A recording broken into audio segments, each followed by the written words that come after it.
Ce manifold là, c'est du... c'est Watts qui fait ça. C'est des fittings Sharkbite, mais comme vous voyez, il n'y a pas l'autre petite section de Sharkbite. Donc il y a des petits fittings comme ça qui viennent avec. Ils disent d'insérer ça dans le tuyau. C'est la première fois que je me sers de ce système-là. Ah, vous voyez, on dirait que j'ai pas coupé mon tuyau droit, donc je vais le recouper droit. Je l'ai raccourci, j'espère qu'il n'est pas trop court, non? Ok. Donc on met ça. Puis on va rentrer ça dans le manifold. J'ai pas mon stand, mais je vous montrerai le résultat. Donc voilà, c'est entré dans le manifold. J'ai poussé le plus fort que je pouvais au fond. Ici, il va falloir que je ferme les valves parce que je veux pas qu'il y ait aucune eau au départ. Donc on ferme toutes les valves. Oh.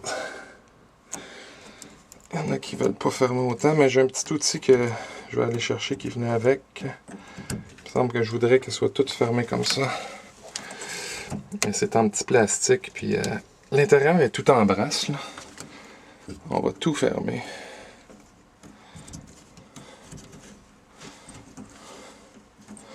On le sent quand ça ferme bien. Ça ferme... Ouais, comme ça c'est bien. Ah. Ah, il y en a des plus durs que d'autres. Peut-être que si je joue avec ma main forte.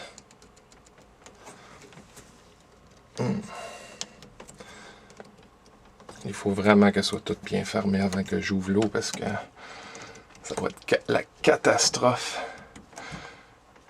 Bon, je vais aller chercher l'outil. Donc ça ici c'est le petit outil. Ici c'est pour fermer. Puis ici c'est pour décrimper si jamais je veux récupérer, enlever, déconnecter ici ou déconnecter un des fittings. Donc on va essayer de bien fermer les valves, mais en fait pas le choix. Bon, il faut bien fermer les valves. Ouais. Donc cet outil-là permet d'appliquer vraiment une force égale de chaque côté. Puis comme ça, ben, on est sûr de ne pas casser le plastique, j'imagine. Ok. Donc là, je vais aller faire le raccordement à l'entrée principale. Puis on va faire un test d'étanchéité. Bon, c'est l'heure de vérité.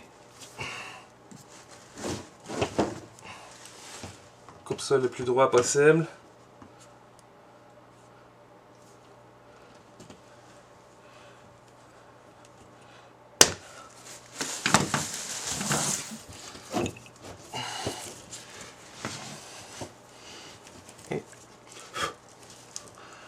On rentre ça le plus droit possible dans le fond, jusqu'au fond.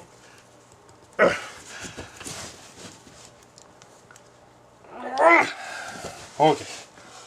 Donc, avez-vous confiance? Comme on dit, il faut que ça marche. On ouvre un peu.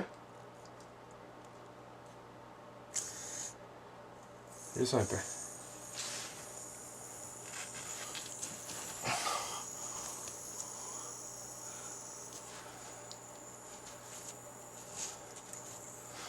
On va se promener d'une place à l'autre.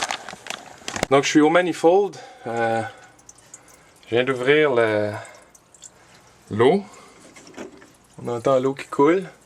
Ce qui est bien du système ici, c'est que si ça coule ici ou à l'entrée principale. Jusqu'à maintenant ici c'est bien. Si j'ouvre une valve, il y a de l'eau. Retournez voir le main. On va ouvrir le main au maximum. Maintenant que tout est beau, presque.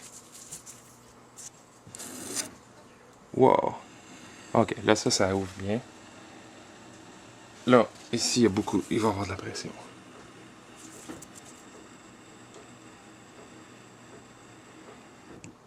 Il y a peut-être quelque chose, un robinet d'eau chaude ouvert en haut, je vais aller regarder. Je reviens.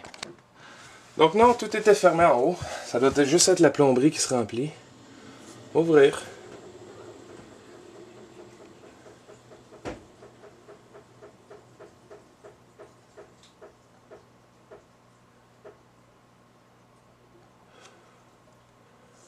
Donc on ouvre au maximum. Pas d'eau ici. Pas d'eau ici. C'est bien frais. Parce qu'on est l'hiver. L'hiver au Québec, c'est frais. Ça rime pas, mais c'est bon pareil. Bon, ici, tout va bien. Coule pas. Coule pas. Bon. Donc là,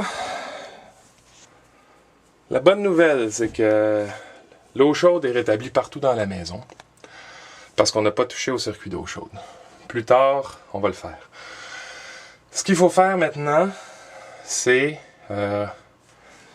raccorder les 3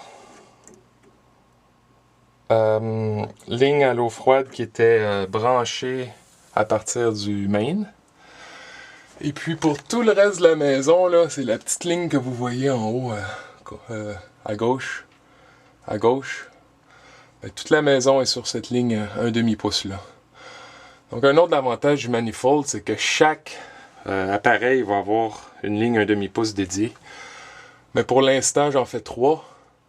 Puis tout le reste de la maison va être sur le 4e.